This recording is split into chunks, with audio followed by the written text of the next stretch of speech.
This is Daily News Brief, quick, clear, and current. Hit like and subscribe for more news that matters. Here are the top highlights making headlines in the news today. Netanyahu gambled by targeting Hamas leaders in Qatar. It appears to have backfired. Just kill, Fox host makes shocking comment on homeless people.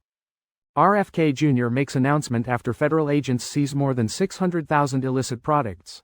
Many of these are being illegally brought into America. Charlie Kirk's allies warn Americans, mourn him properly or else. People are applauding AOC's viral comments after Charlie Kirk's death. Bernie Sanders raises eyebrows after details emerge about recent rallies. That's what campaign travel is about. Appeals court rules Trump administration can end legal protections for more than 400,000 migrants. That's a disgusting entitlement, Dave Ramsey responds after parents say their kids refuse to pay $47,000 mortgage. Billionaire's water supply cut off after wasting millions filling private lake. Russian drones force Europe to defend itself after Putin put down a marker to NATO. Forget the S-Class. The new Mercedes-Benz VLS is in a league of its own. More than 100,000 people pack streets of central London in march organized by far-right activists. Gold rush. BMO chief investment strategist warns against chasing soaring stocks. The Epstein scandal finally takes down a politician. Kirk murder suspect, deeply indoctrinated with leftist ideology, Cox says. Former Red Sox pitcher Austin Maddox sentenced to 3 years in prison for soliciting a minor. Stay tuned as we break down the stories behind these headlines. Prime Minister Netanyahu attempted to assassinate Hamas leaders in Qatar, a risky move in his campaign against the group. This gamble appears to have backfired, potentially harming his global standing in ceasefire negotiations. The airstrike angered Qatar, a United States ally and key mediator in the conflict. It also drew criticism across the Arab world and strained relations with the White House. Hamas claims its leaders survived the attack, while 5 lower-level members and a Qatari security guard were killed. The strike has complicated efforts to secure the release of the remaining 20 hostages. Despite the setback, Netanyahu shows no sign of halting the war, with his coalition firmly behind him. He faces no immediate threat to his leadership. Fox News host Brian Kilmeade suggested a radical solution for homeless individuals with mental health issues. He proposed involuntary lethal injection for those who refuse help, stating just kill them. The discussion arose following the murder of a Ukrainian refugee by a suspect with a history of mental illness and arrests. Kilmeade and his co-hosts were debating the handling of homelessness and the mental health crisis nationwide. Co-host Lawrence Jones argued for mandated acceptance of resources or incarceration. Kilmeade's shocking comment received little reaction from his co-hosts. The segment, which aired on Wednesday, gained viral attention on social media on Saturday.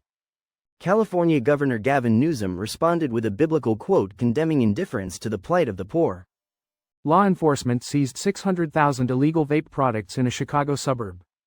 Secretary of Health and Human Services Robert Kennedy Jr. and Attorney General Pam Bondi made a joint appearance at the site. Many of these products are being illegally brought into America. They target children, young adults, college students, and even military members. The seized products included items laced with illicit drugs and illegal flavors. Raids were carried out across 6 states, including Arizona, Florida, Georgia, New Jersey, and North Carolina. These raids are part of a larger crackdown on vape products in the United States and around the world. Officials warn that there are no safe tobacco products, including electronic cigarettes. Following Charlie Kirk's death, Alexandria Ocasio-Cortez stressed the need for gun safety legislation. She condemned the finger-pointing and called for action from lawmakers.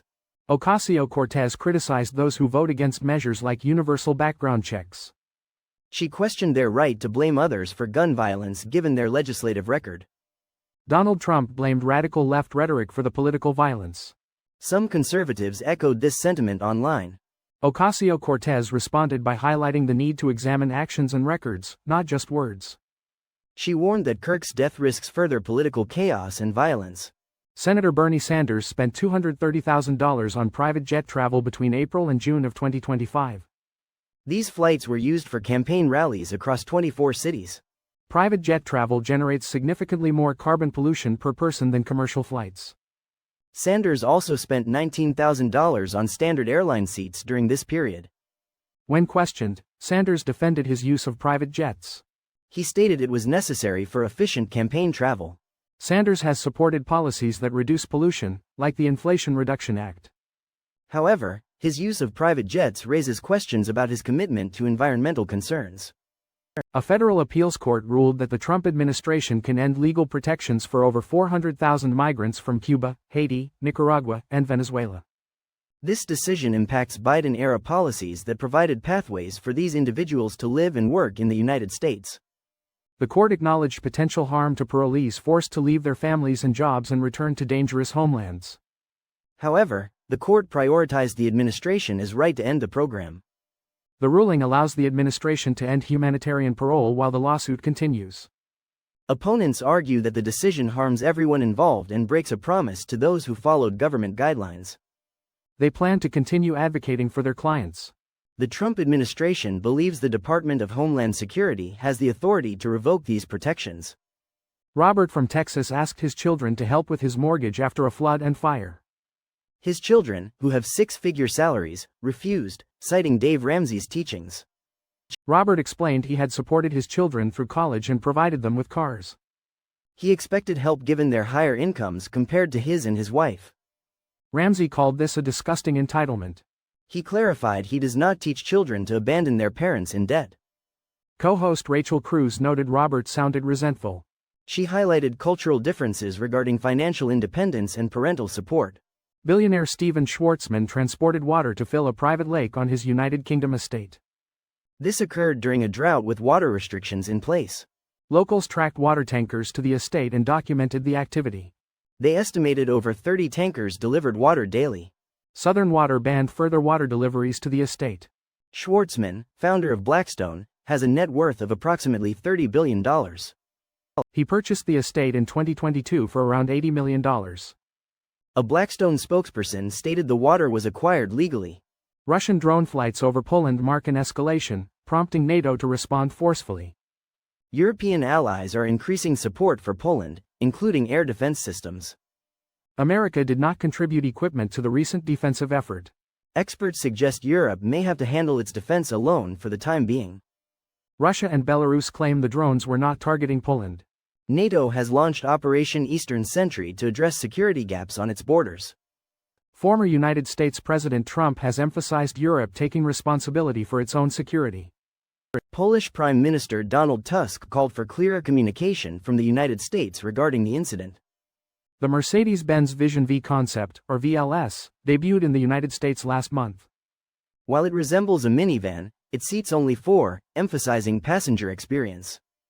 The VLS boasts a retractable 65-inch cinema screen, more than double the size of competitors. Built with Maybach-level luxury, the VLS could become the most expensive Mercedes-Benz. A large demonstration took place in central London. Over 100,000 people filled the streets. The march was organized by a far-right activist.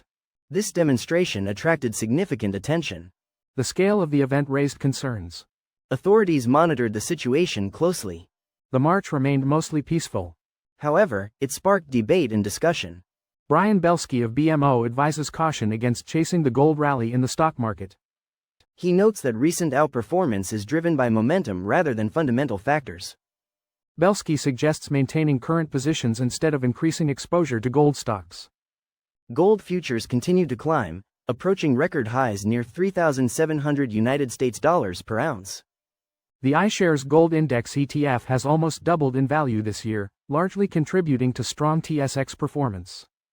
Several factors have fueled gold's appeal, including central bank purchases and geopolitical instability.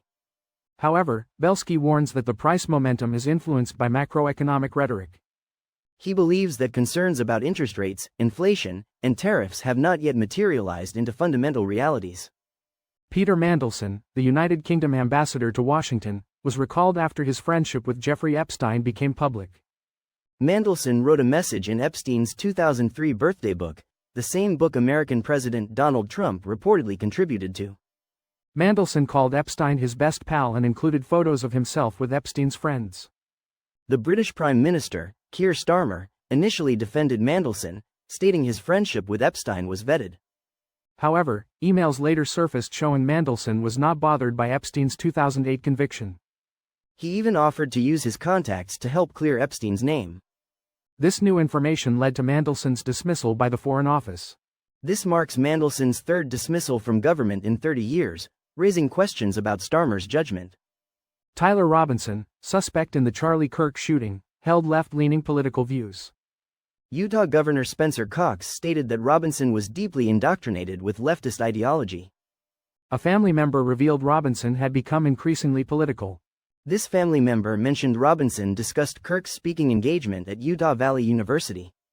Robinson was registered as an unaffiliated voter. The alleged murder weapon, a Mauser 98 rifle, was recovered. Unfired casings with inscriptions were found at the scene. Robinson is a student at Dixie Technical College. Former Boston Red Sox pitcher Austin Maddox has been sentenced to 3 years in prison. He pleaded guilty to charges related to an underage sex sting operation. Maddox will receive credit for over 500 days already served in jail. He will also serve 5 years of sex offender probation after his release. Maddox was one of 27 people arrested in a multi-agency operation in April 2024. He was accused of soliciting sex online from people he believed to be children. Maddox played college baseball at the University of Florida and was drafted by the Red Sox in 2012.